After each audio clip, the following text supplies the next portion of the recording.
Recording in progress.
Opo, kita ko naman sir.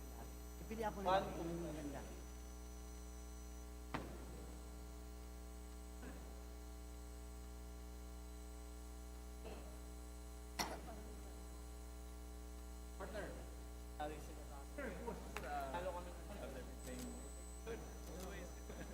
Naman dia sir.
Sir, kulang pa na sir.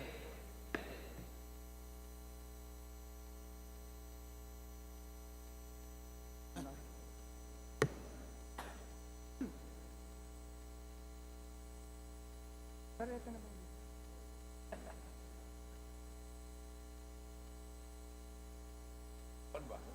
Pag-aabot ko. Yan na. Game time. The session is called to order. Please rise for the singing of the national anthem.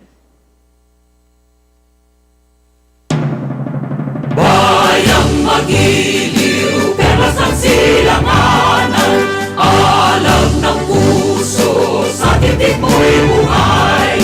Lupang hinirang, buyan ka ng magiliw, sa manlulupi, di ka pasisingil. Sa dagat at bundok, sa simoy at sa langit ng baka, may nilang ang tula at awit sa paglayang minamahal. Ang kisap ng watawat mo'y tagumpay na nakikinig. Ang bituin at araw niya kailan pang may magdidilim. Lupa ng araw ng maraming pagsita, buhay langit sa ating ko. Aming ligaya na pag may mamapit, ang namatay ng dahil sa'yo. Please remain standing for a minute of silent prayer.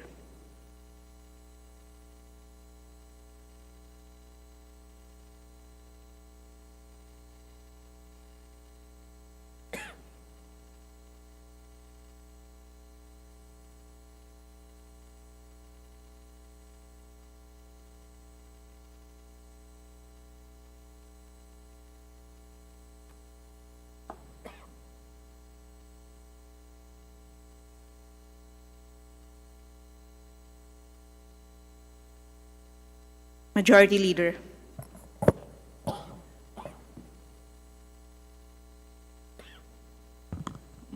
Madam Speaker, I move that we call the roll of the members. The Secretary General is directed to call the roll of the members.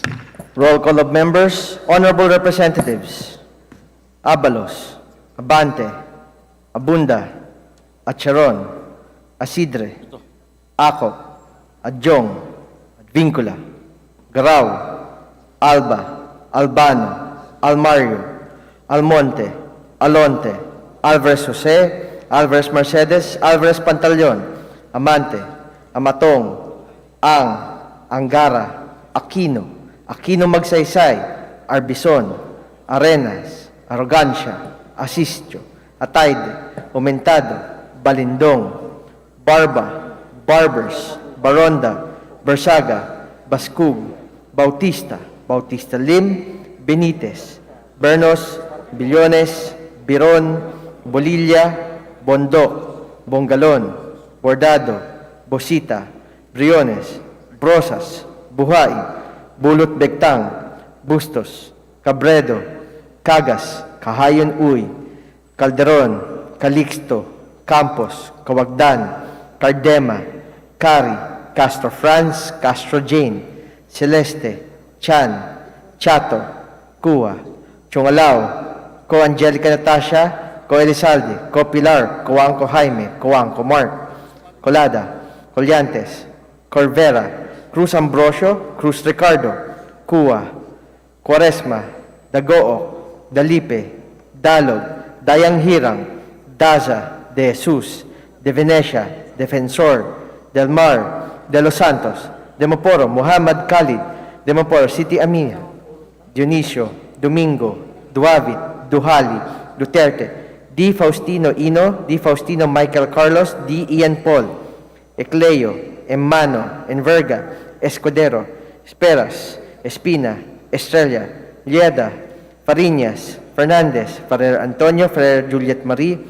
Flores, Fortes, Frasco, Fresnedi, Fuentebella, Galeos, Garcia Albert, Garcia Dante, Garcia Jose Arturo, Garcia Maria Angelica, Garcia Pablo Jan, Garcia Vincent, Garjola, Garin, Gasataya, Gato, Go Ed Christopher, Go Mark, Goles, Gomez, Gonzaga, Gonzales Aurelio, Gonzales Neptali, Gonzales Sandro, Goroseta, Gico, Ginto, Gullias, Gutierrez, Hagidorn, Haresco, Hataman, Hernandez, Herrera, Horibata, Javier, Co Olga, Co Ricardo, Co Wilton, Kong Hun, Labad-Labad, Lacson, Lacson Noel, Lagman, Lagon Daphne, Lagon Sani, Lara, Lasatin, Lee, Legarda, Lebanan, Lim Kay Chong, Loyola, Luistro, Lumayag, Macapagal Arroyo, Maceda,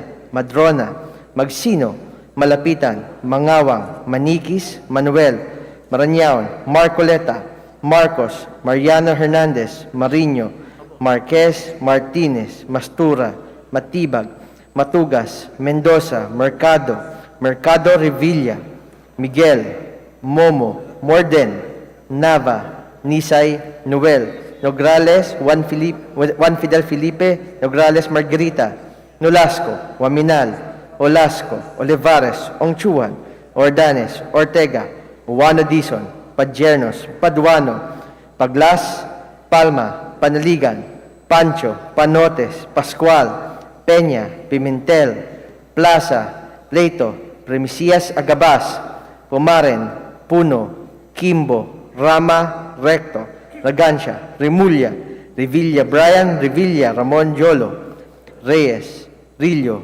Rivera, Robes, Rodriguez Niolio, Rodriguez Rufus, Roman, Romero, Romualdez, Fernandan Martin, Romualdez Yeda Marie, Romualdo, Romulo, Roque, Sakdalan, Sagarbaria, Sakaluran, Salceda, Sali, Salimbangon, Salo, Salvame, Santos, Saulug, Silverio, Singson Rochelle, Singson Ronald, Singson Mihan, Salon, Suwan, Swansing Horacio, Swansing Micaela Angelica, Suarez, Talyado, Tamayo, Tambunting, Tan Joseph, Tan Keith Micah, Tan Reynolds Michael, Tan Shamir, Tan Stephen James, Tan Tambut, Tan Chay, Tan Watco, Tariara, Tidoro, Teves Jose, Tiangco, Chieng, Tolentino, Tulfo Jocelyn, Tulfo Ralph Wendell, Tupas, Tutor, T, Umali, Unabia, Ungab, Valeriano, Valmayor, Vargas, Vargas Alfonso, Velasco, Veloso Tuason, Vergara, Versosa, Villafuerte, Luis Raymond, Villafuerte, Miguel Luis, Villanueva, Villar, Villarasa Suarez, Villarica, Violago, Yamsuan, Yap Christian Tel, Yap Christopherson, Yap Edvic, Yap Eric, Yap Divina Grace, Yap Jaisel Victoria, Yulo, Zamora Maria, Amparo Maria, Zamora Maria Carmen, Zamora Isabel Maria, Zubiri.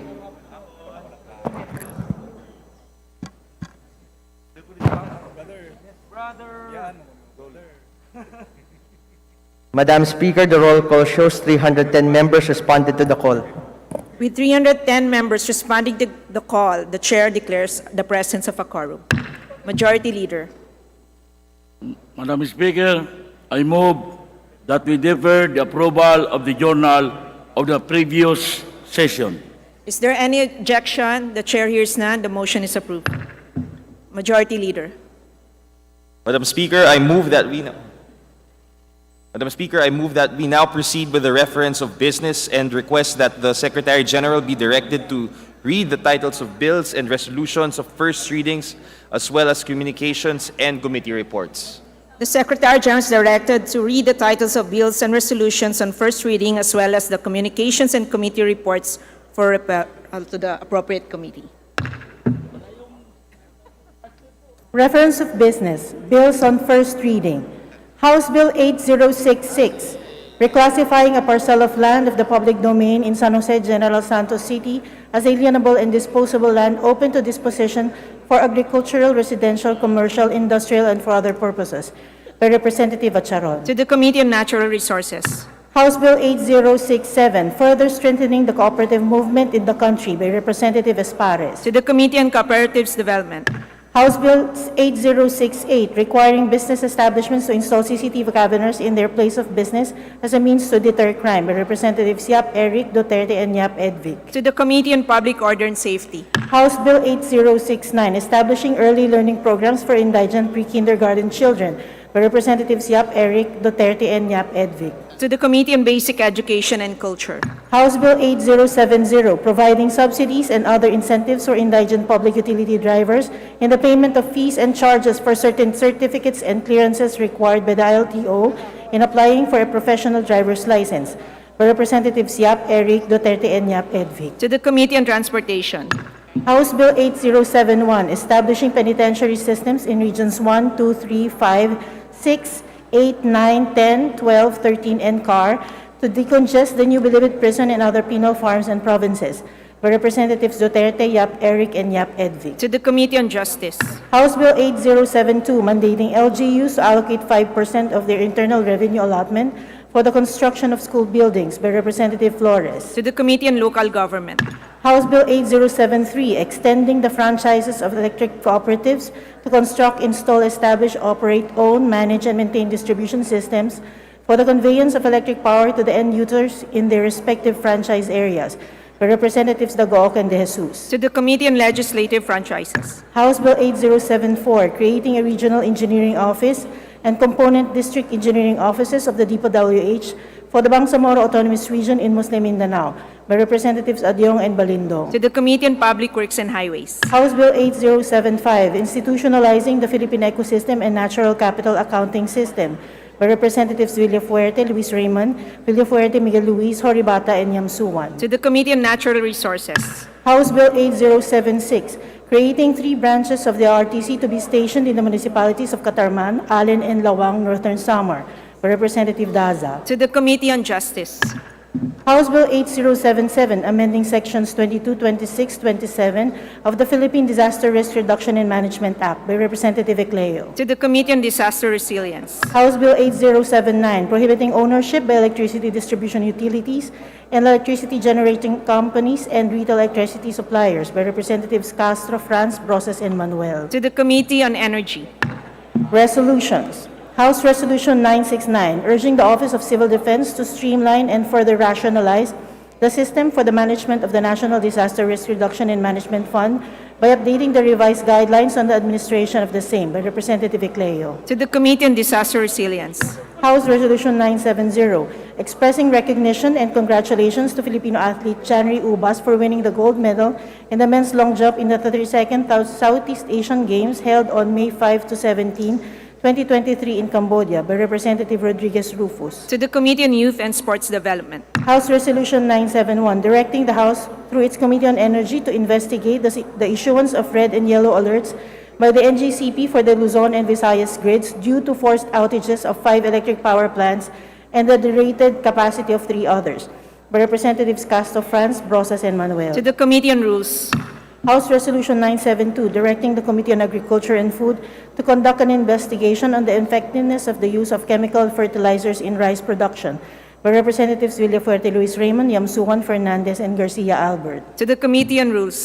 House Resolution 973, congratulating Marion Kim Mangrobang of Bawan, Batangas for winning the gold medal at the Women's Duathlon and the silver medal at the Women's Triathlon during the 2023 SEA Games held in Cambodia, by Representative Reyes. To the Committee on Youth and Sports Development. House Resolution 974, congratulating and commending Filipino-American Miss Arboni Nola Gabriel for winning the Miss Universe title in the 71st Miss Universe pageant held in New Orleans, Louisiana, USA on January 15, 2023, by Representatives Romualdez Ferdinand Martin, Delipe, Libanan, Marcos, Romualdez Yeda Marie, and Asidre. To the Committee on Rules. House Concurrent Resolution 11, granting consent to Mr. Delfin N. Lorenzana, Chairman of the BCDA, to receive the United States Special Operations Command Medal from the Government of the USA, by Representative Arenas. To the Committee on Foreign Affairs. Communications. Letters from certain local chief executives and local government officials transmitting to the House copies of their reports on fund utilization and status of program project activity implementation relative to the Local Government Support Fund for certain months in 2021, 2022, and 2023. To the Committee on Appropriations. Committee reports. Committee report numbers 522, 523, and 539, submitted by the Committee on Public Works and Highways and the Committee on Appropriations on House Bill numbers 8107, 1309, and 8133. Committee report numbers 524, 525, 526, 527, 528, 529, 530, 531, 532, 533, 534, 535, 536, 537, and 538, submitted by the Committee on Aquaculture and Fisheries Resources and the Committee on Appropriations on House Bill numbers 8119, 8120, 8121, 8122, 8123, 8124, 8125, 8126, 8127, 8128, 8129, 7101, 8130, 8131, and 8132. The aforementioned committee reports are all referred to the Committee on Rules. Majority Leader. Madam Speaker, may we request that we acknowledge the guests from the local government unit of Cabadbaran City in the province of Agusan del Norte. They are the guests of the Honorable Dale B. Corbera, representative from 2nd District of Agusan del Norte. To the guests of the Honorable Dale Corvera from the 2nd District of Agusan del Norte, the City Mayor, Honorable Judy Amante, City Administrator, the Honorable Andrea Rosario Amante, Vice Mayor Ray Jamboy, Councilors Leo Corvera, Councilor Ines Amante, Councilor Alan Asio, Councilor John Paul Famador, Councilor Judith Cueno, Councilor Lovejoy Kiambao, Councilor Joan Monding, Councilor Celson Sanchez, Councilor Val Villanueva, Councilor Christine Joy B. de los Reyes, Councilor Oliver Bulang, Councilor Abner Kagaanan, and the staff of the city LGU, Mr. Denmar Banate, Mr. Rustico Mabalcon, and Mr. William Cascion. Welcome to the House of Representatives.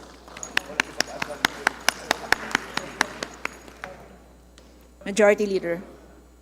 Likewise, Madam Speaker, may we request that we acknowledge the guests, the barangay captains from the municipality of Castillejo, Zambales.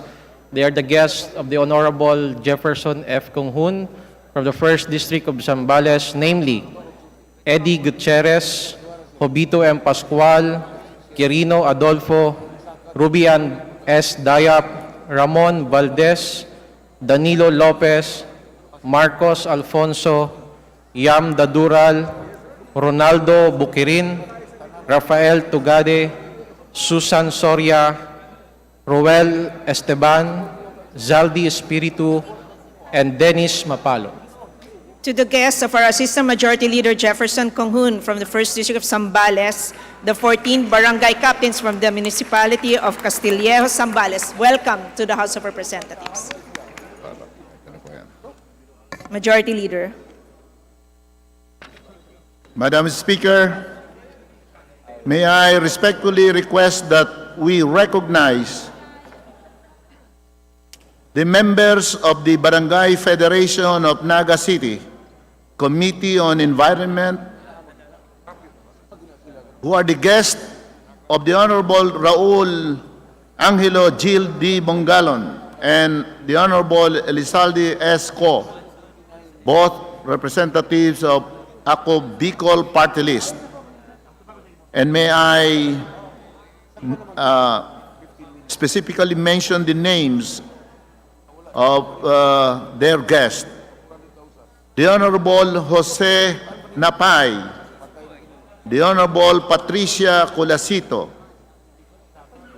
the Honorable Eduardo Reniva, Honorable Helda Roquid, Honorable Grace Nabia, Honorable Norman Nicolas, Honorable Roberto Sanchez, Honorable Elisa Carmona, Honorable Asuncion Flor, Honorable Susana Pabia, Honorable Lani Rivera, Honorable Maria Teresa Jimenez, Honorable Edwin Bailey Sr., Honorable Lydia Guanizo, Honorable Ricardo Francisco, Honorable Delit Rivera, Honorable Maria Grace Pimentel, Honorable Mario Salak Jr., Honorable Marilu Panganiban, and Honorable Miguel Paro. To the guests of the Ako Bicol Party List, the Chairman of Appropriations, the Honorable Elizalde Esco, and Vice Chair of APRO, the Honorable Angelo Gil Bongalon. Welcome to the House of Representatives.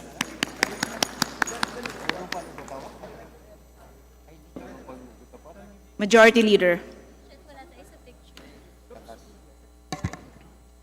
Madam Speaker, under the calendar of business for today, I move that we consider House Bill number 1171 as contained in the committee report number 407 submitted by the Committee on Trade and Industry. The Secretary General is directed to read the title of House Bill 1171. House Bill 1171, an act promoting inclusive and sustainable economic development through the institutionalization of the One Town, One Product Philippines program and appropriating funds therefore. Majority Leader. Madam Speaker, I move that we recognize the Honorable Representative Mario Vittorio Marino to begin the sponsorship of the measure. The Honorable Mario Vittorio Marino of the 5th District of Batangas is recognized to sponsor the measure. Thank you, Madam Speaker. Madam Speaker, my esteemed colleagues in this august chamber, ladies and gentlemen, good afternoon. As chairperson of the Committee on Trade and Industry, I have the honor to sponsor House Bill number 1171, entitled An Act Promoting Inclusive and Sustainable Economic Development through the Institutionalization of One Town, One Product Philippines program and appropriating funds therefore. It seeks to immediate approval and consolidation with House Bill numbers 2735, 4166, 5669, 6203, and 7260. House Bill 1171 aims to institutionalize the One Town, One Product, or OTOP Philippines program of the Department of Trade and Industry. The proposed OTOP Philippines program, which is inspired by Japan's One Village, One Product movement, is anchored on three main principles. One, locally but global, the OTOP Philippines program aims to increase, develop, and promote one product that local people of our towns, cities, provinces, and regions can be proud of, especially a product that can be marketed both domestically and internationally. This covers both goods and services that can reflect the local touch and pride, but at the same time could meet the global demand. Two, self-reliance and creativity. The driving force of OTOP Philippines is the local people's initiatives. By using their own potential and wisdom, the local community is expected to be able to identify their creative advantage in order to produce a creative product or service independently by using their own available resources. Three, human resource development. The OTOP Philippines program aims to stimulate visionary local leadership and invigorate community empowerment. It seeks to encourage the local community to cultivate their potentials and creative thinking. This includes establishing networks and the transfer of knowledge and skills. Equally important, the bill seeks to promote the growth of MSMEs in the countryside through the development of indigenous raw materials, the utilization of homegrown expertise and talents, and featuring local traditions and cultures.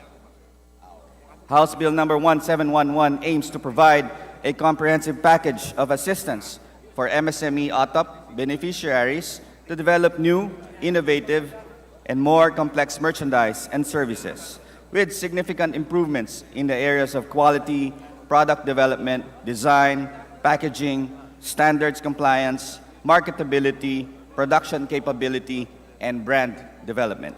Likewise, the bill promotes the convergence of initiatives between local government units, national government agencies, and private sector in the development and promotion of OTOP Philippine products. Further, it establishes OTOP Philippines Trust Mark, which shall serve as a guarantee of excellence in OTOP Philippines products and services. During the 18th Congress, the House of Representatives approved the proposed OTOP Philippines Act on third reading and immediately transmitted the same to the Philippine Senate.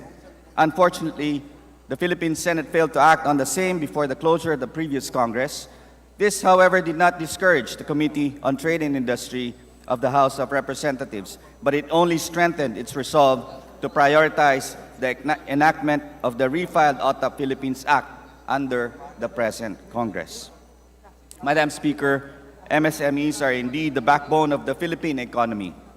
They are the engines of economic activity and job creation, especially in the countryside where large-scale companies hardly exist.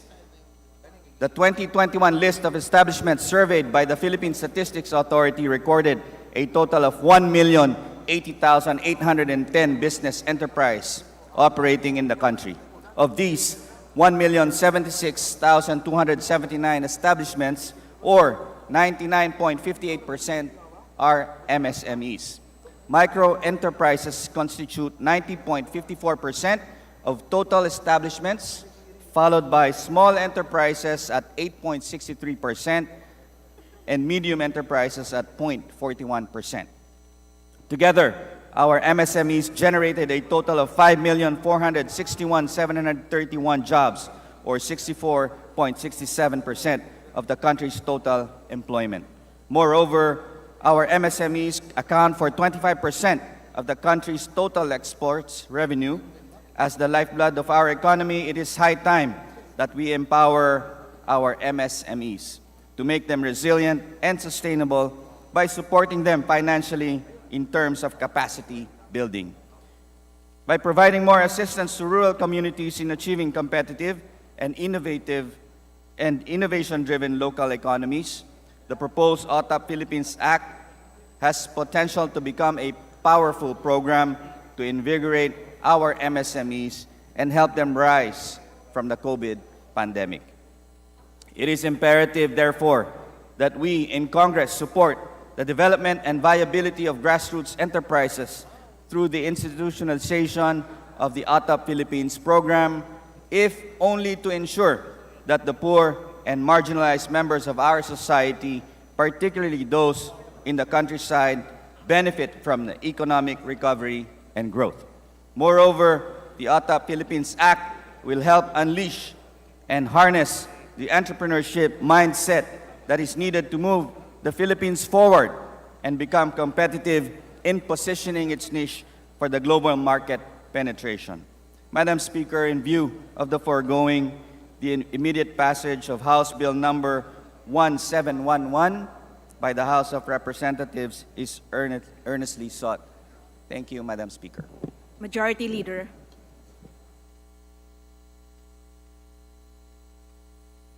Madam Speaker, there being no members who wishes to interpolate or speak against the bill, I move that we terminate the period for interpellation and sponsorship. There's a motion. Is there any objection? Hearing none, the motion is approved. Majority Leader. Madam Speaker, I now move that we open the period of amendments. There's a motion to open the period of amendment. Is there any objection? The chair hears none, the motion is approved. Madam Speaker, there being no committee nor individual amendment, I move that we terminate the period of amendment. There is a motion to terminate the period of amendment. Is there any objection? The chair hears none, the motion is approved. Majority Leader. Madam Speaker, I move that we vote on second reading House Bill number 1171. Those who are in favor of House Bill 1171, say aye. Those who are against, say nay. The ayes have it. House Bill 117 is approved on second reading. Majority Leader. Madam Speaker, in the calendar of business, I move that we consider House Bill 7600 as contained in Committee Report 443, submitted by the Committee on Trade and Industry, and request the Secretary General to read the title of the bill. The Secretary General is directed to read the title of the measure. House Bill 7600, an act strengthening the powers and functions of the Intellectual Property Office of the Philippines, amending for the purpose Republic Act number 8293 as amended, otherwise known as the Intellectual Property Code of the Philippines. Majority Leader. Madam Speaker, I move that we recognize Representative Joey Salceda to initiate the sponsorship of the bill. The Honorable Joey Salceda, Chair of Ways and Means, is recognized to sponsor the measure. Thank you. Thank you very much, Madam Speaker. Distinguished members, good afternoon. Thank you, Chairman Marino, for giving this bill the highest priority in your committee and for your usual able leadership and defense of this measure. Piracy in the online space is driven by three key elements. First, content is digital and therefore easy to save. Second, the medium is the internet, so sharing is easy. Finally, social media amplifies sharing, so there is an element of virality to online piracy. I would like to emphasize the last point in this sponsorship. At this point, the concept of virality is very concrete to all of us after COVID-19. As we have seen with the pandemic, something viral starts with only one super spreader, after which content can proliferate very quickly. Once that happens, it becomes very difficult to contain. One pirated content becomes viral. It becomes very difficult to prevent and other users from accessing it. Copyright laws become impossible to enforce on viral content. So the point of any intellectual property enforcement law in the digital age must be to prevent infringement before it becomes viral. Thus, it must also bear three key elements: simple, fair, and quick. Simple enough for complainants to access, fair enough it does not become litigious, quick enough that it can be enforced before pirated content becomes viral. That is what House Bill number 7600 aims to do. In practical terms, it allows the Intellectual Property Office of the Philippines to receive complaints and petitions, to take down infringed content posted online, or to conduct site blocking. The complaints can be heard in a simplified manner that also adheres to the constitutional requirement of due process, including means to appeal. And within 5 days, the IPO field can decide on the complaint and 48 hours thereafter compel an internet service provider to block the offending site. Let me assure stakeholders, however, that we have exhausted every means to ensure that this process, while quick, retains constitutional protections. Complaints must be sufficient in form.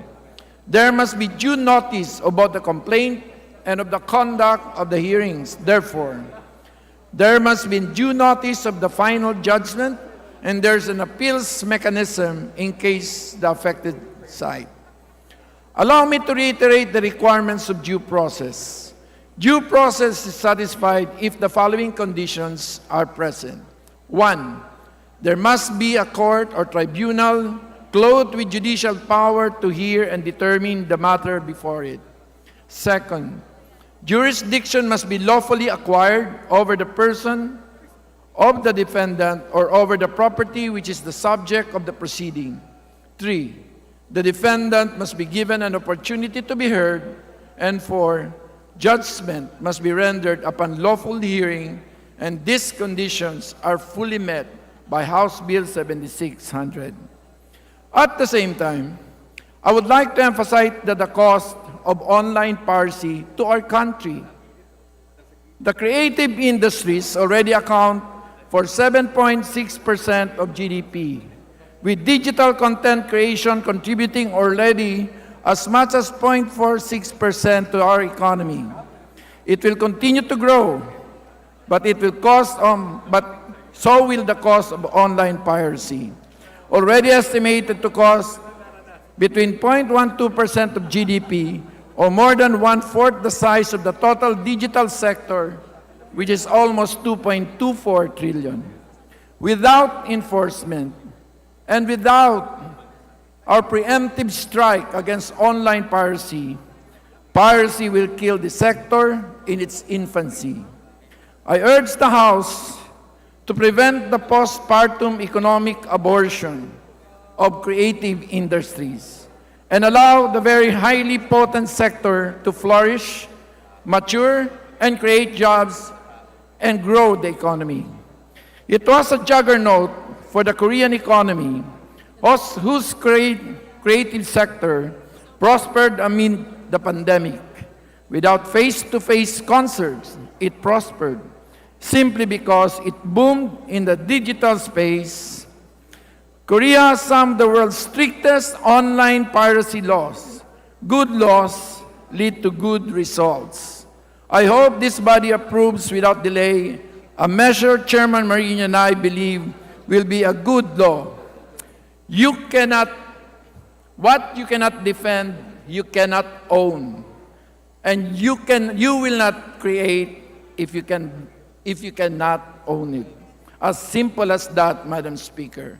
So thank you very much to all my colleagues for an expeditious and hopefully unanimous approval of this bill. Thank you very much, Madam Speaker. Majority Leader. Madam Speaker, I move that we now open the period of interpellation and debate. There is a motion to open the period of interpellation and debate. Is there any objection? The chair hears none. The motion is approved. Majority Leader. Madam Speaker, while there were 3 members who initially were listed to interpellate, the same has been withdrawn. I now therefore move that we terminate the period of interpellation and debate. There is a motion to terminate the period of interpellation and debate. Is there any objection? The chair hears none. The motion is approved. Majority Leader. Mr. Speaker, I now move that we open the period of amendments. There is a motion to open the period of amendments. Is there any objection? The chair hears none. The motion is approved. Madam Speaker, there being no committee nor individual amendment, I now move that we terminate the period of amendments. There is a motion to terminate the period of amendment. Is there any objection? The chair hears none. The motion is approved. Majority Leader.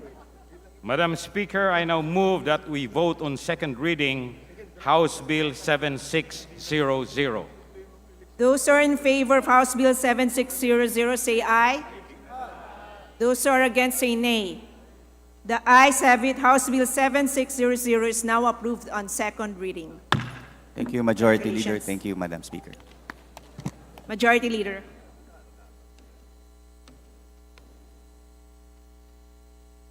Madam Speaker, may I respectfully request that we recognize the guest of the Honorable Congressman Zia Alonto Adjong of the 1st District of Lanao del Sur, namely Honorable Samira Gutok, the former Commissioner Bangsamoro Transition Commission, Attorney Gamal Ali, Manager, National Power Corporation, and Director Raj Pumbaya, National Commission on Muslim Filipinos. To the guests of the Honorable Zia Alonte Adjong from the 1st District of Lanao del Sur, welcome to the House of Representatives. Majority Leader. Madam Speaker, I move that we suspend session for a few minutes. Session suspended.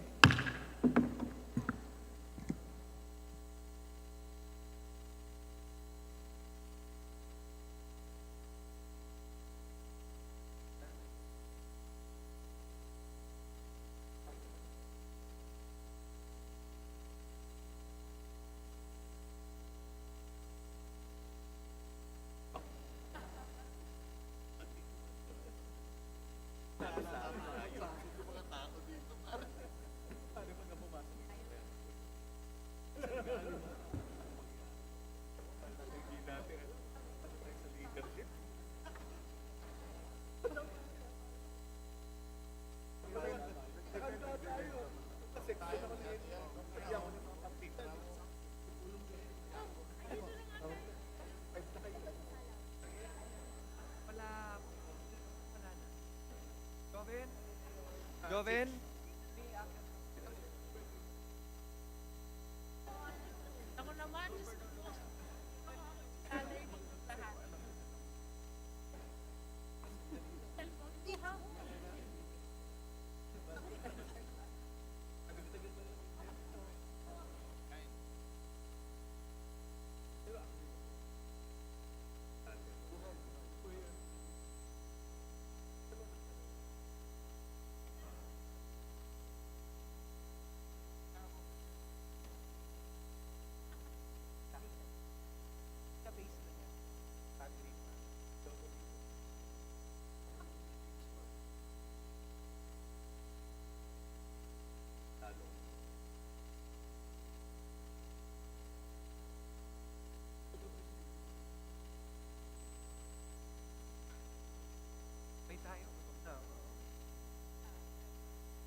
Session resumed.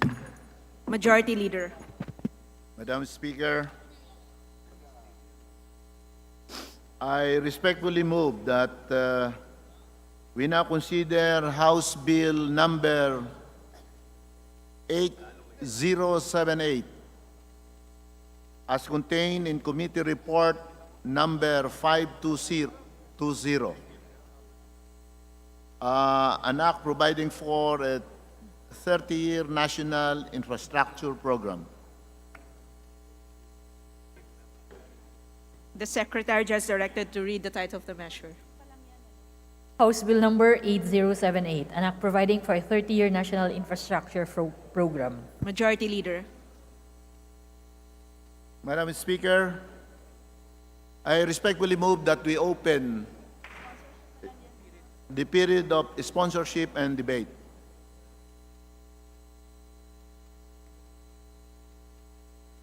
The Honorable Romeo Momo is recognized to sponsor the measure. I move that we recognize, yes, Your Honor. Thank you, Madam Speaker. My esteemed colleagues in this chamber, in behalf of the 45 co-sponsors of House Bill number 8078, I am honored to introduce this measure entitled An Act Providing for a 30-Year National Infrastructure Program. Why does our country need a 30-year national infrastructure program? Allow me to cite some reasons. First, A long-term infrastructure program will help realize the vision under Ambition Natin 2040 that the Philippines will be a progressive, mainly middle-class society where nobody is poor, where the citizens enjoy healthy lives, are smart and innovative, and live in a high-trust community. Second, we need a long-term perspective because major infrastructure projects are generally capital-intensive, take several years to prepare, design, and implement, with their impact and life extending at least 2 decades. Third, a 30-year infrastructure program will realize and seamlessly interconnect our traditional medium-term and annual infrastructure program. Fourth, this will ensure continuity in the development and implementation of projects in the 30-year program across administration, regardless of changes in national leadership. Fifth, the 30-year program will provide the overall framework for the desirable locations, magnitudes, interrelationship, and timing of public and private investments in major infrastructure in the country over the next 3 decades in order to maximize their socio-economic impact. Sixth, the 30-year program will serve as a predictable roadmap for a major infrastructure projects that will guide the construction industry, investors, and business sectors in pursuing their long-term plans and decisions. Seventh, the recent powerful typhoons and floods, coupled with the COVID pandemic, stressed the need for a 30-year program to use scarce funds for more effective, long-lasting engineering measures to address these calamities. And eighth, this 30-year program will institutionalize the Build More plan of the administration to sustain industries that will yield robust development, generate jobs, lessen poverty, and improve the lives of Filipinos. Let me briefly summarize the main provisions of the bill. In Section 2 and 4, the bill adopts a 30-year national infrastructure program for 2023 to 2052 to reinforce the long-term vision of Ambition Natin 2040 and provide continuity in vital infrastructure projects across administrations. In Section 5, the bill lays down policies and strategies to be pursued by the government to select and prioritize the component national infrastructure projects in the program. In Section 6, the bill includes an initial list of priority core projects in the agency pipelines, subject to regular updating by NIDA in coordination with oversight and other implementing agencies. In Section 7, the bill provides for the formulation of the detailed 30-year program divided into medium-term program, including measurable targets and selection, priorities, and phasing of projects, their scope, cost, funding, and schedules. NIDA, in coordination with the concerned agencies, shall review and update the program at the end of each medium-term program, as often as necessary, taking into account changes in the development policies and conditions. In Section 8, the bill provides the annual budget allocation for infrastructure of at least 5% of the GDP, consistent with the ceiling of the Development Budget Coordinating Committee, or the BCC. In Section 9, the bill provides project financing and implementation modalities with their criteria, including the conventional scheme, design-build scheme, PPP, hybrid PPP, and national government LGU partnership, among others. In Section 10, the bill provides that the 30-year program shall serve as basis for medium-term and annual programming and budgeting for infrastructure, including the National Expenditure Programs and the General Appropriations Act. In Section 11, the bill provides for the use of modern technology for efficient procurement through electronic bidding and project management through the internationally recognized Building Information Modeling, or BIM, or similar tool. In Section 13, The bill provides for the accountability of the agencies concerned for the proper implementation of the program.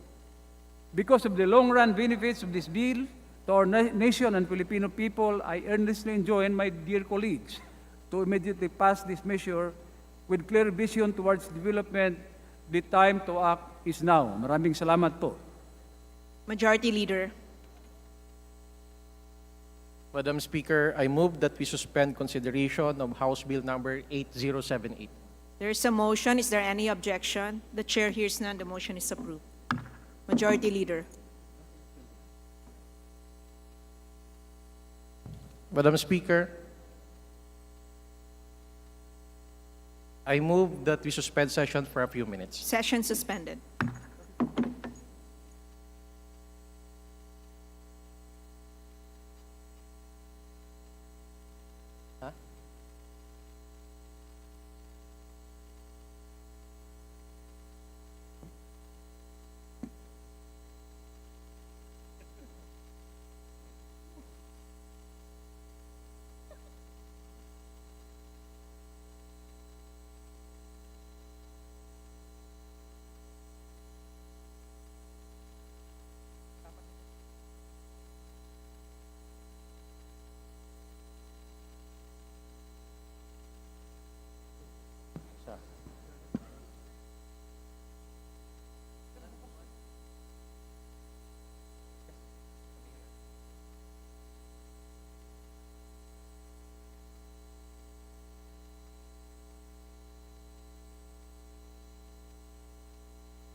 Session resumed.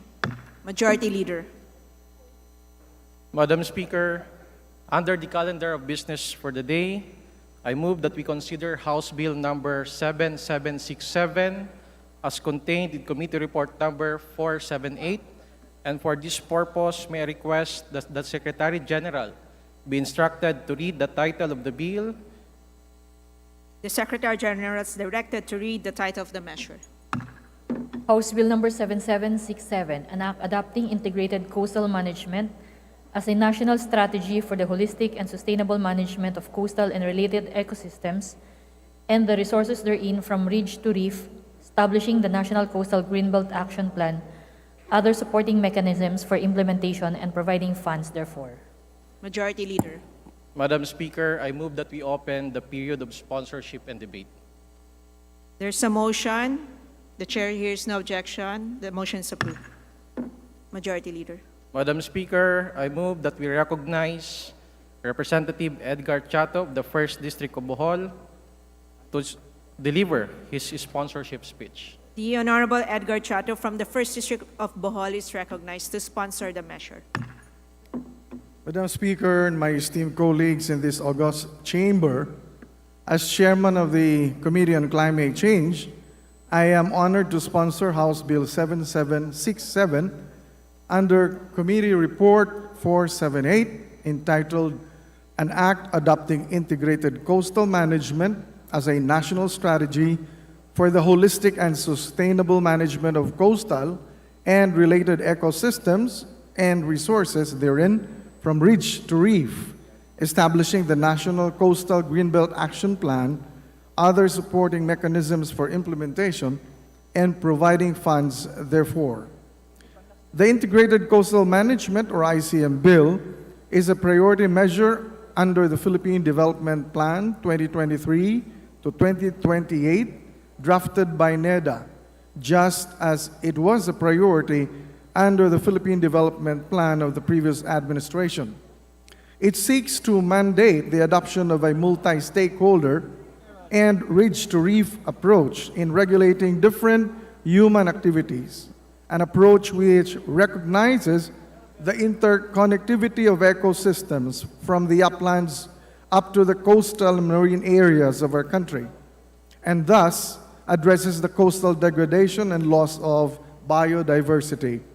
It proposes to create a committee which will coordinate the efforts of fragmented agencies and instrumentalities which govern our coastal and marine areas. The bill also establishes coastal green belts in areas that are most vulnerable to storm surges and tsunamis, to be reforested with mangroves and beach forests, no less than 100 meters in width. Since our country has the fifth longest coastline of 36,289 kilometers in the world, we have to consider how climate change has increased the vulnerability of our coastal communities. The recent oil spill caused by the sinking of MT Princess Express off the coast of Nauhan, Oriental Mindoro, has made the need to integrate coastal management more urgent.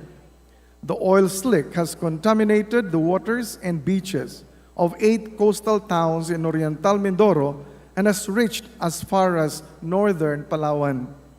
The UP Marine Science Institute estimated 20,000 hectares of coral reef, 9,900 hectares of mangroves, and 6,000 hectares of seagrass in Oriental and Occidental Mindoro, Palawan, and Antique could be harmed by the oil spill. Under the bill, the National Coordinating Committee on ICM will develop guidelines for provinces sharing sharing resources for the integrated management and protection of shared coastal and marine ecosystems. At the provincial level, it is the Provincial Development Council that will provide the guidelines for the affected municipalities, unless the province has already established an environmental management office or similar mechanisms. This will encourage cooperation or sharing of best practices among LGUs affected by environmental protection like oil spill, which transcends political boundaries. Once this measure is passed into law, LGUs will be required to prepare conforming local ICM plans, whether they are in the lowlands, in uplands, or coastal areas, due to the fact that human activities and ecosystems are interconnected. These plans will be incorporated in the Comprehensive Land Use Plans, or CLUPs, which is currently required of our local government units. I urge my fellow legislators to support this measure and earnestly seek this Chamber's approval of this bill. Thank you very much, Madam Speaker, and my esteemed colleagues. Majority Leader. Madam Speaker, I move that we suspend consideration of House Bill number 7767. There is a motion. Is there any objection? The chair hears none. The motion is approved. Majority Leader. Madam Speaker, under the calendar of business for the day, I move that we consider House Bill number 8009 under Committee Report number 512. The Secretary General is directed to read the title of the measure. House Bill number 8009, an act defining electronic violence against women and their children, providing protective measures and prescribing penalties for violations thereof, amending for the purpose Republic Act number 9262, otherwise known as the Anti-Violence Against Women and Their Children Act of 2004. Majority Leader. Madam Speaker, I move that we recognize the chairperson of the Committee on Women and Gender Equality, the Honorable Representative Geraldine Roman of the 1st District of Bataan to sponsor the bill. The Honorable Geraldine Roman is recognized to sponsor the measure. Madam Speaker and esteemed colleagues, good afternoon. As chairperson of the Committee on Women and Gender Equality, it is my duty and my honor to seek approval of Committee Report number 512 regarding House Bill number 8009, seeking to define electronic violence against women and their children, providing protective measures as well as prescribing penalties for violations, amending for the purpose Republic Act number 9262, otherwise known as the Anti-Violence Against Women and Their Children Act of 2004. Madam Speaker, no person is free from violence, especially women and children, since they are most prone to abuses and they are more vulnerable through the use of different forms of modern technology. Violence against women and children is a grave concern, with a record of 7,161 cases in 2022, as reported in the administrative report of the Philippine National Police through their Crime Incidence Reporting and Analysis System, or CIRAS.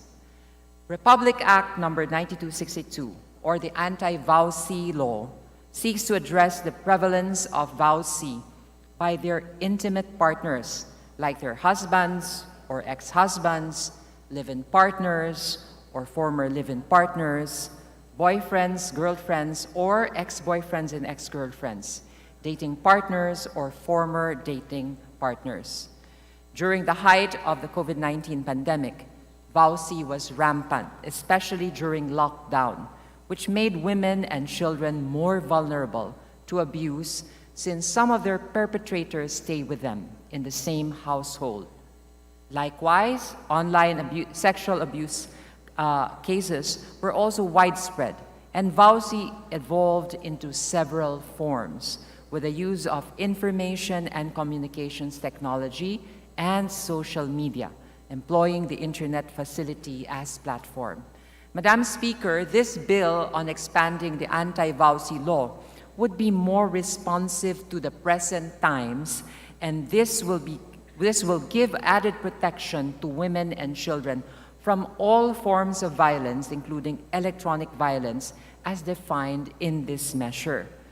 I therefore urge this august body to give utmost importance for the immediate passage of this law that will end all forms of violence against women and their children and obviate any creative legal defense that may be used by violators of the law who manipulate technology to inflict violence against them.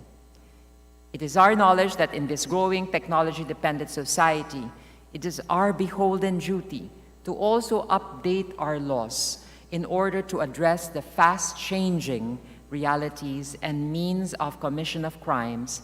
Hence, the proposed amendments to Republic Act 9262 to include electronic violence are necessary.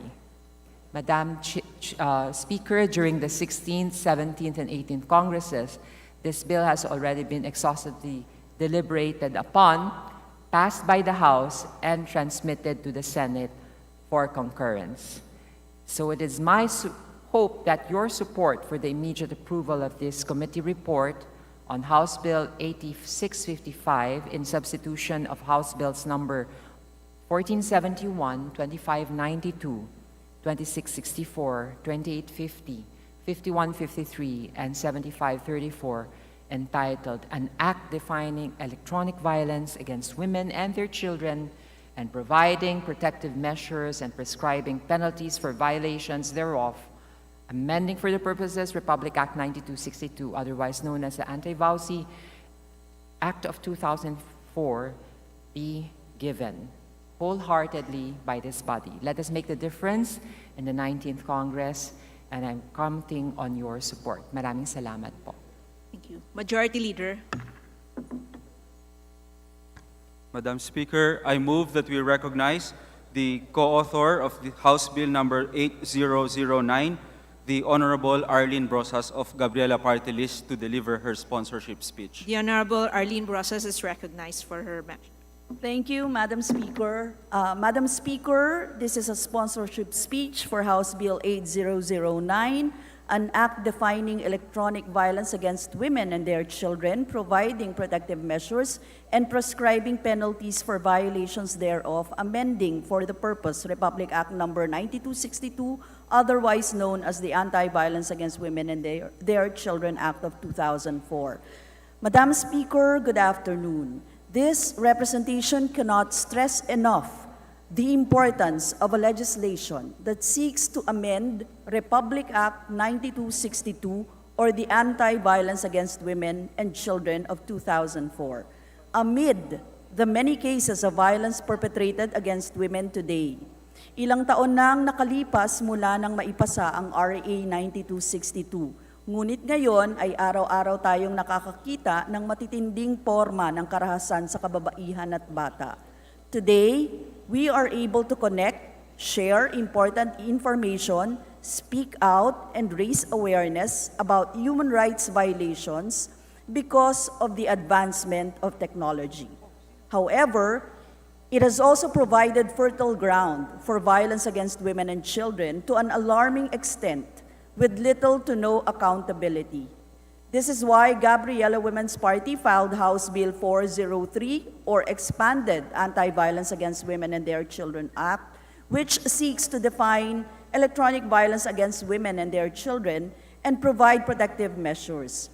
And this representation is pleased that the consolidated version, House Bill 8009, seeks to provide 20 days paid leave of absence for victims of VOW, in addition to other paid leave under the Labor Code, Civil Service Rules and Regulations, and other existing laws and company policies.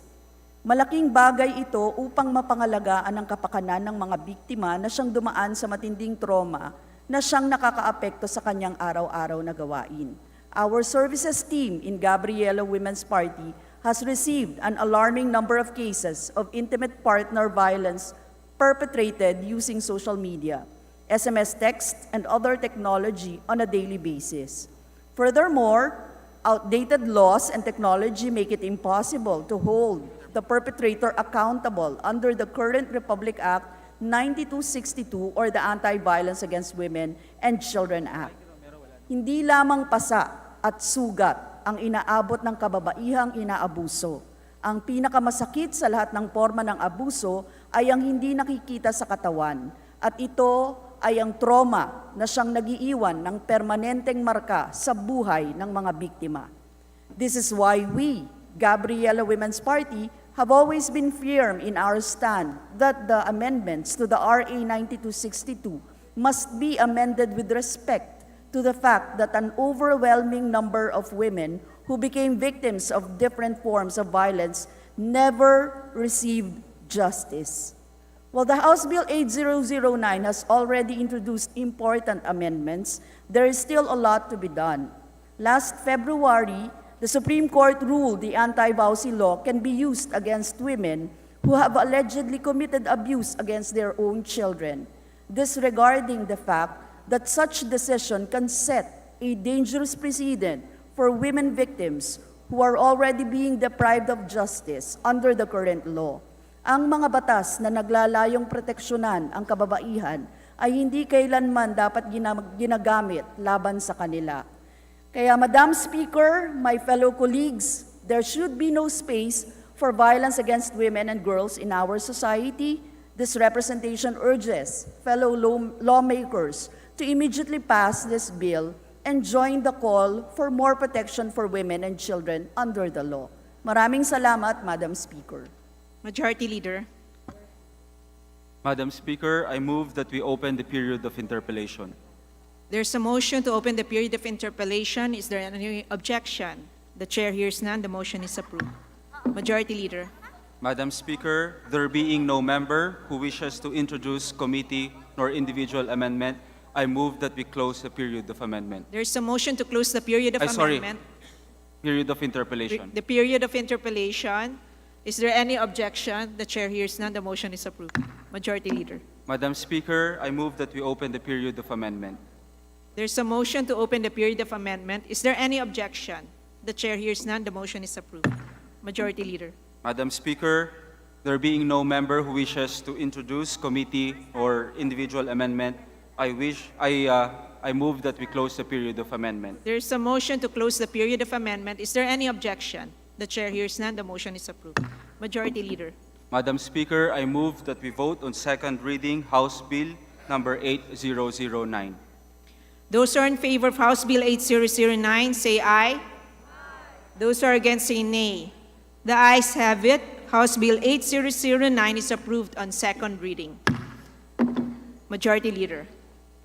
Madam Speaker, under the calendar of business, I move that we consider House Bill number 8008 under Committee Report number 511. The Secretary General is directed to read the title of the measure. House Bill 8008, an act providing indigent job seekers discounted or waived fees and charges in the issuance of certain pre-employment documents issued by the government agencies. Majority Leader. Madam Speaker, I move that we recognize Representative Michael Romero of One Pacman Party List to sponsor the bill. The Honorable Michael Romero is recognized to sponsor the measure. Thank you, Madam Speaker. Good afternoon, and to the distinguished colleagues in this 19th Congress. It is my distinct honor and privilege to sponsor House Bill number 8008 under Committee Report number 511 of the Committee on Poverty Alleviation, otherwise known as the Kabalikat sa Hanap Buhay Act. On March 8, 2023, the Committee on Poverty Alleviation passed a committee report and substitute bill to House Bill numbers 367, 2533, 3488, 3533, and 5792.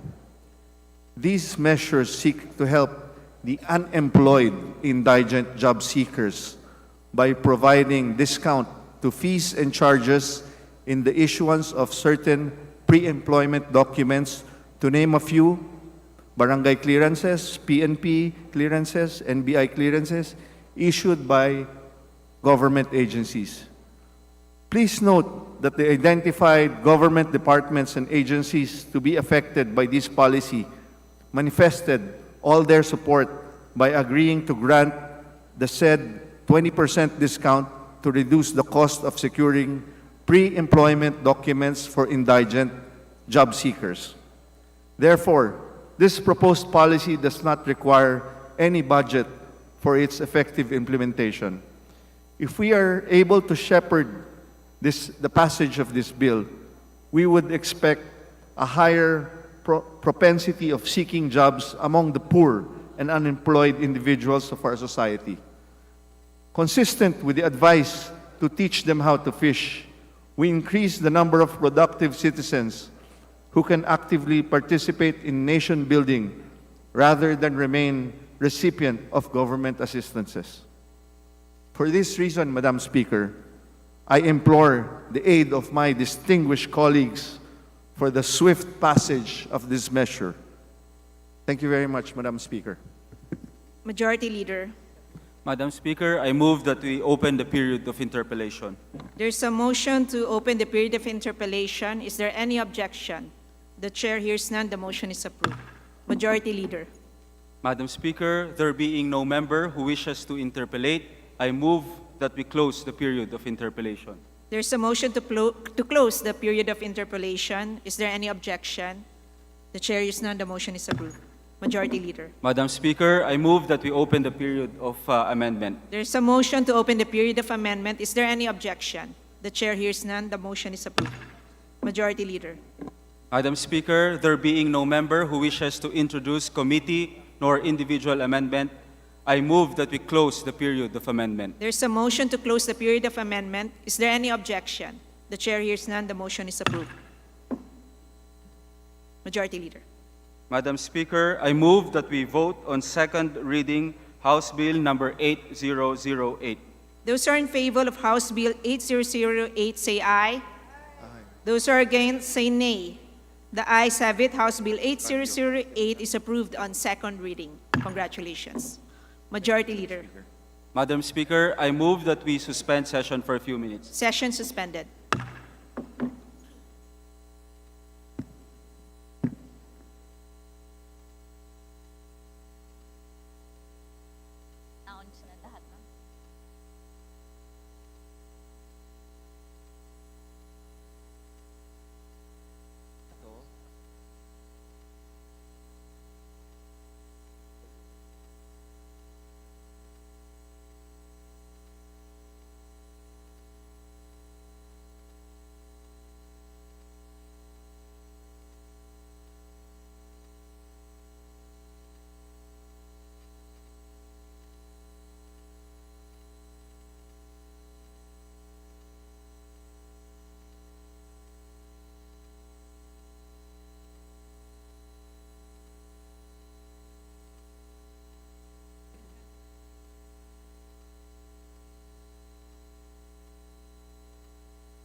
Ito na yun.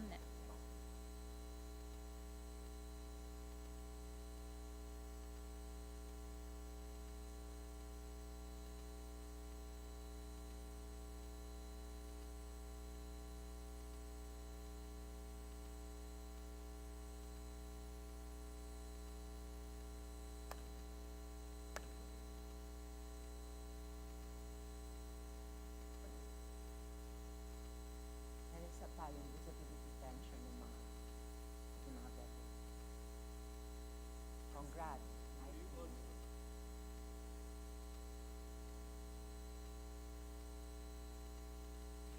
Disability pension ng veterans. Pinapa-rationalize na. Anything on. So it depends on the this is the tataas.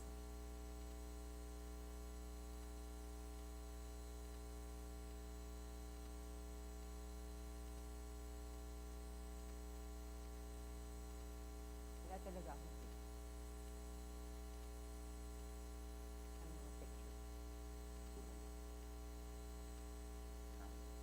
Wala kayong picture. Sinig. Eva, kumusta?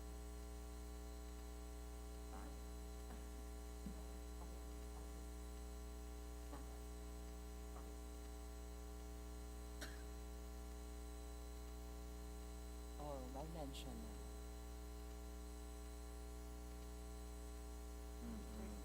Dito na to.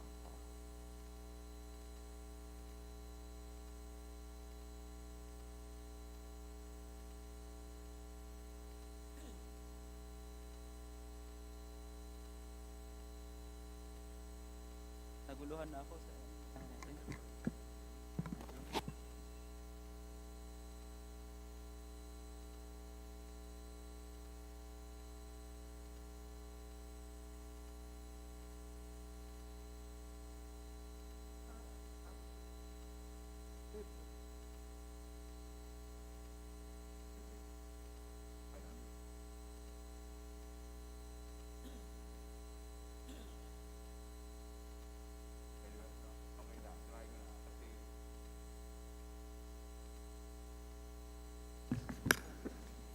Session resumed. Majority Leader. Madam Speaker, under the calendar of business for the day, I move that we consider House Bill number 7939 under Committee Report number 502. May I request the Secretary General be directed to read the title of the bill? The Secretary General is directed to read the title of the measure. House Bill Number 7939, an act rationalizing the disability pension of veterans, amending for the purpose Republic Act Number 6948 entitled, an act standardizing and upgrading the benefits for military veterans and their dependents as amended. Majority Leader. Madam Speaker, I move that we open the period of sponsorship and debate. There's a motion. Is there any objection? The chair hears none. The motion is approved. Majority Leader. Madam Speaker, I move that we recognize Representative Geraldine Roman of the 1st District of Bataan to deliver the sponsorship speech. The Honorable Geraldine Roman is recognized to sponsor the measure. Madam Speaker, mga minamahal ko mga kasamahan sa Kongreso, muli magandang hapon. Once more, I'm honored to sponsor, this time, a different committee report, in particular, number 502, as reported by the Committee on Veterans Affairs and Welfare and the Committee on Appropriations. House Bill number 7939, in substitution of House Bill number 2490, under Committee Report number 502, was filed on May 5, 2023, by yours truly, and has received an overwhelming support by the Committee on Veterans Affairs and Welfare and by the Committee on Appropriations. And this would mean a great form of support and for our veterans. House Bill number 7939 is timely, fair, and necessary. It provides for the increase in the disability pension from the current range of only 1,000 pesos to 1,700 pesos to 4,500 to 10,000 pesos, depending on the rate of disability. The annual budgetary requirement will amount to around 423 million to benefit the 4,386 pensioners. The current disability pension rates as prescribed in RA 6948 as amended by RA 7696 was last enacted in 1994. A total of 28 years have passed since that time, and now no increase has ever been legislated nor enforced. So at this point, I would also like to extend my appreciation to the more than 260 colleagues from the House of Representatives who have manifested their support by being co-authors of this bill. In the end, I would also like to bear in mind our constitutional mandates as specified in Section 7, Article 16 of the Constitution, which states, "The state shall provide immediate and adequate care, benefits, and other forms of assistance to our veterans and veterans of military campaigns, their surviving spouses, and orphans." With this in mind, I would once more ask for your support in the passage of House Bill 7939. Maraming salamat po. Majority Leader. Madam Speaker, upon the request of the chairperson of the Committee on Veterans Affairs and Welfare, I move that we insert into the record the written sponsorship of speech of Chairman George Bustos, Madam Speaker. There's a motion. Is there any objection? Hearing none, the chair approves the motion. Majority Leader. Madam Speaker, there being no member who wishes to interpellate, I move that we close the period of sponsorship and debate. There's a motion to close the period of sponsorship and debate. Is there any objection? The chair hears none. The motion is approved. Majority Leader. Madam Speaker, I move that we open the period of amendment. There's a motion to open the period of amendment. Is there any objection? The chair hears none. The motion is approved. Majority Leader. Madam Speaker, there being no member who wishes to introduce committee or individual amendment, I move that we close the period of amendment. There's a motion to close the period of amendment. Is there any objection? The chair hears none. The motion is approved. Majority Leader. Madam Speaker, I move that we vote on second reading House Bill number 7939. Those who are in favor of House Bill 7939 say aye. Those who are against say nay. The ayes have it. House Bill 7939 is approved on second reading. Congratulations. Majority Leader. Madam Speaker, under the calendar of business, I move that we consider House Bill number 7922 under Committee Report number 499. The Secretary General is directed to read the title of the measure. House Bill number 7922, an act establishing a voucher system for poor and academically qualified students of private higher education institutions and private technical vocational institutions, amending for the purpose Republic Act number 10931, otherwise known as the Universal Access to Quality Tertiary Education Act. Majority Leader. Madam Speaker, I move that we open the period of sponsorship and debate. There's a motion. Is there any objection? The chair is none. The motion is approved. Majority Leader. Madam Speaker, I move that we recognize the chairperson of the Committee on Higher and Technical Education, the Representative Mark Go of the Lone District of Baguio City, to deliver his sponsorship speech. The Honorable Marco is recognized to deliver his sponsorship speech. Thank you, Madam Speaker and my esteemed colleagues in this august chamber.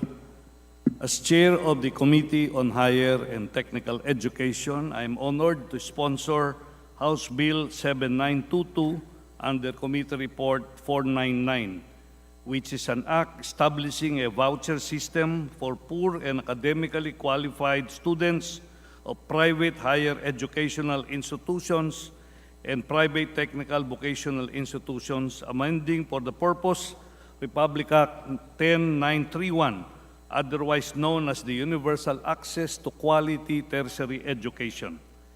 This bill, Madam Speaker, is a consolidation of my original bill as the lead bill and similar bills filed by Representatives Lani Mercado Revilla, Dante Garcia, Alfredo Carlos Santos, Brian Revilla, Ramon Jolo Revilla III.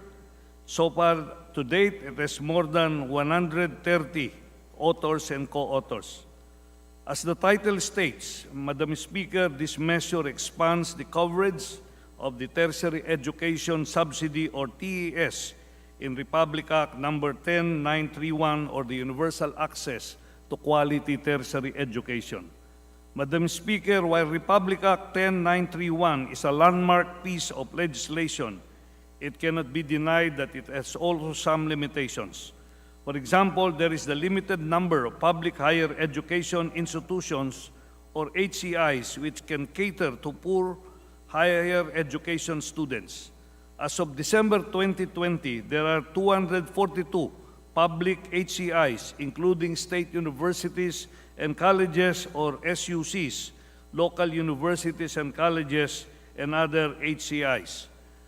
In the latest data, there are 1,575,645 students enrolled in these 242 public HCIs. Madam Speaker, if the number of applicants go beyond the absorptive capacity of the SUCs or LUCs, they have no choice but to enroll in private educational institutions, which have a much lower amount of TES and whose tuition is not free. Geographical consideration, Madam Speaker, also denies the much-needed access of students to these public HCIs. Furthermore, the range of courses or degrees offered in each public HCI limits the options of the students in need of government subsidy. It is lamentable, Madam Speaker, that all these factors hinder students from maximizing the benefits of the law. Data from the Commission on Higher Education, Madam Speaker, showed that there are more than 1,800 private HCIs in the country, and yet they are only serving about 1.8 million students out of the more than 4 million students, college students. Much of these private HCIs can absorb the students, particularly those restrained by geographical factors. Meanwhile, Madam Speaker, data from the Technical Education and Skills Development Authority showed that in 2021, there are only 199 public technical vocational institutions out of 4,543 technical vocational education and training or TVET providers. Likewise, Madam Speaker, only 572,000 out of 1.2 million technical vocational students are enrolled in public TBIs. Thus, Madam Speaker, we need to strike a balance in the allocation of TES, considering that private and public HCIs and TBIs have complementarity roles in our society. Therefore, they should not be pitted against each other and compete, but rather strengthen their partnership in the goal of making quality tertiary education accessible to as many Filipino students. Through this bill, Madam Speaker, students opting to study in private HCIs and TBIs shall be given the chance to have a fair share in the coverage of the tertiary education subsidy through a voucher system. Madam Speaker, this measure provides new definitions for poor and academically qualified students, proportional budgetary allocations, and voucher system.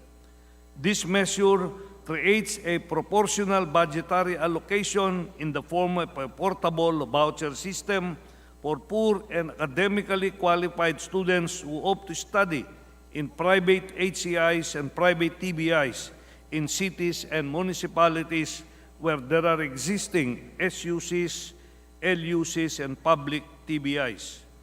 The eligibility of students, Madam Speaker, under the voucher system shall be determined by the UNIFAS board not later than the start of the academic year as determined by CHED and the applicable period prior to the start of training as determined by TESDA based on reasonable economic and academic qualifications.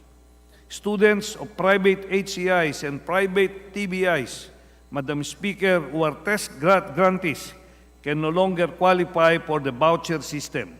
All the vouchers to be issued, Madam Speaker, shall be used exclusively for the purpose of assisting poor and academically qualified students who opt to study in private HCIs and private TBIs in cities and municipalities where there are existing SUCs, LUCs, and public TBIs. The bill mandates that all TES beneficiaries, Madam Speaker, shall continue to receive such benefits or subsidy until they complete their post-secondary technical vocational course or higher education degree program, provided that they comply with the residency requirement of the HCIs and the TBIs. Madam Speaker, the simple measure will go a long way in granting educational benefits to more students. For this reason, I urge my fellow legislators to support this measure. Again, thank you very much, Madam Speaker and my esteemed colleagues. Thank you. Majority Leader. Madam Speaker, upon the request of the minority, I move that we suspend consideration of House Bill number 7922. There is a motion. To the Committee on Good Government and Public Accountability. House Resolution number 894 to the Committee on Senior Citizens. House Resolution number 895 to the Committee on Energy. House Resolution number 896 to the Committee on Overseas Workers' Affairs. House Resolution number 899 to the Committee on Overseas Workers' Affairs. House Resolution number 900 to the Committee on Health. House Resolution number 906 to the Committee on Public Works and Highways. House Resolution number 907 to the Committee on Agriculture and Food. House Resolution number 908 to the Committee on Transportation. House Resolution number 909 to the Committee on Public Works and Highways. House Resolution number 917 to the Committee on Public Order and Safety. House Resolution number 921 to the Committee on Transportation. House Resolution number 926 to the Committee on Transportation. House Resolution number 927 to the Committee on Energy. House Resolution number 929 to the Committee on Energy. House Resolution number 930 to the Committee on National Defense and Security. House Resolution number 931 to the Committee on Information and Communications Technology. House Resolution number 933 to the Committee on Energy. House Resolution Number 934 to the Committee on Energy. House Resolution Number 939 to the Committee on National Defense and Security.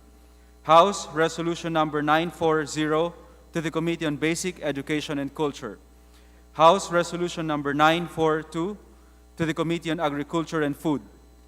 House Resolution Number 943 to the Committee on Energy and Indigenous Cultural Communities and Indigenous Peoples. House Resolution Number 944 to the Committee on Energy. House Resolution Number 945 to the Committee on Transportation, and House Resolution Number 947 to the Committee on Natural Resources. There's a motion to refer the aforementioned House resolution to the appropriate committees. Is there any objection? The chair hears none. The motion is approved. Madam Majority Speaker, I move that we suspend session for a few minutes. Leader. Session suspended.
Session resumed.